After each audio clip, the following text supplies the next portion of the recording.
Aristóteles foi o primeiro grande filósofo, considerado também um grande biólogo. Isso se deve à sua aproximação com a natureza. Além disso, sem nunca sair de uma região específica da Grécia, ele conseguiu organizar e classificar vários organismos vivos que só aconteciam em outras partes do mundo. Como que isso era possível? Bem, chega junto que é sobre isso que a gente vai conversar hoje.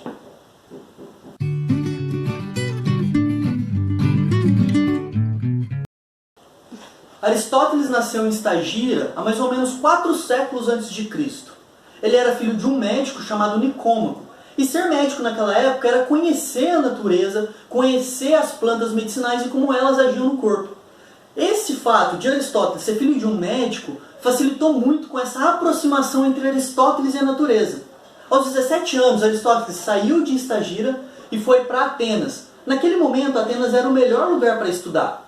Chegando lá, ele se inscreveu numa escola chamada Academia, que era de um tal aí Platão.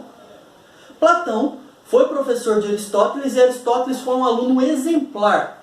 Ele saiu da academia depois de 20 anos. Não porque um curso durava 20 anos, mas porque enquanto ele esteve lá, ele foi aluno, foi professor, dava aula de retórica, de política e por aí vai.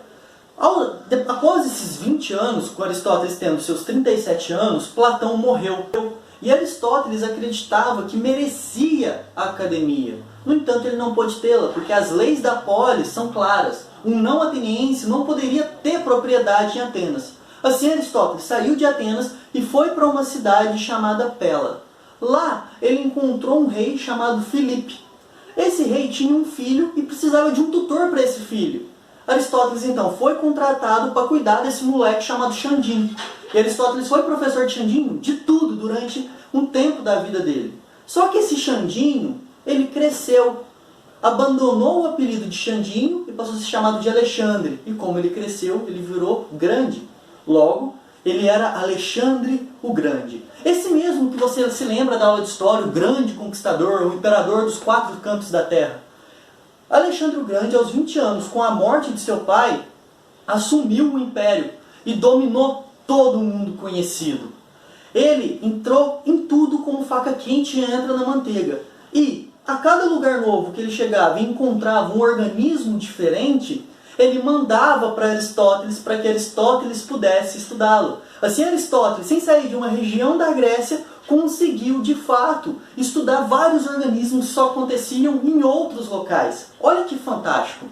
Alexandre o Grande tomou também Atenas. Entrou em Atenas, devastando tudo. E aí ele falou com Aristóteles, falou: malandro, mandou um e-mail para ele dizendo: malandro, eu tomei aqui, você quer alguma coisa?